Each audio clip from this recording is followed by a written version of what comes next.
আসসালামু আলাইকুম। আশা করছি সবাই ভালো আছেন।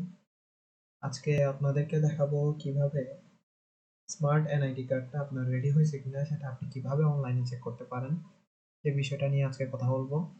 সো প্রথমত আপনি ক্রোম ব্রাউজারে গিয়ে লিখবেন NID smart card check status. এটা লেখার পর প্রথমে লিংকে যেটা আসবে এটাতে ক্লিক করে দিবেন। ক্লিক করার পর এরকম একটা ইন্টারফেস দেখতে পারবেন। আমি লিংকটা আমার ডেসক্রিপশন বক্সেও দিয়ে দিব, চাইলে ওখান থেকেও আপনি ক্রোম ব্রাউজারে ওপেন করতে পারবেন।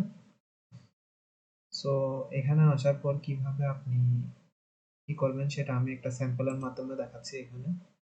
তো এখানে দেখতে পারতেছেন আপনার একটা নাম্বার লেখা আছে, সেটা হচ্ছে আপনার যে ভোটার আইডি কার্ডটা আছে আপনার পুরাতন, ওইটার মধ্যে যে 13 ডিজিটের নাম্বার যেটা থাকবে আপনি সেটা প্রথমত এখানে লিখবেন। এখানে লেখার পর আপনার ভোটার আইডি কার্ডের জন্ম তারিখ যেটা দেওয়া আছে সেটা হুবহু এখানে লিখবেন, টাইপ করবেন। দেন এখানে একটা কোড দেওয়া থাকবে, কোডটা আপনি হুবহু এখানে লিখতে হবে। দেন সাবমিট বাটনে ক্লিক করবেন। সাবমিট বাটনে ক্লিক করার পর আপনার যদি এনআইডি কার্ডটা রেডি হয়ে থাকে তাহলে এরকম একটা ইন্টারফেস আসবে, এখানে আপনার স্ট্যাটাস কমপ্লিট লেখা থাকবে। সো এখানে box ID and compile ID যেটা আছে এটা আপনার লাগবে। এটা আপনি কোথাও লিখে রাখতে পারেন অথবা স্ক্রিনশট নিয়ে রাখতে পারেন। আপনারা হয়তো জেনে থাকবেন আপনার স্মার্ট আইডি কার্ড যেটা দেওয়া হয় এটা হচ্ছে আপনার নির্বাচন অফিসে গিয়ে নিতে হয়। এটা কোনো ঘরে ঘরে গিয়ে দেওয়া হয় না।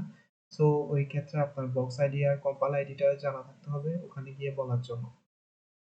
আর আরেকটা বিষয় হচ্ছে আপনার যদি স্মার্ট কার্ড রেডি এখনো পর্যন্ত তৈরি না হয়ে থাকে তখন আপনাকে এরকম একটা ইন্টারফেস দেখাবে, স্মার্ট কার্ডের কোনো তথ্য পাওয়া যায়নি।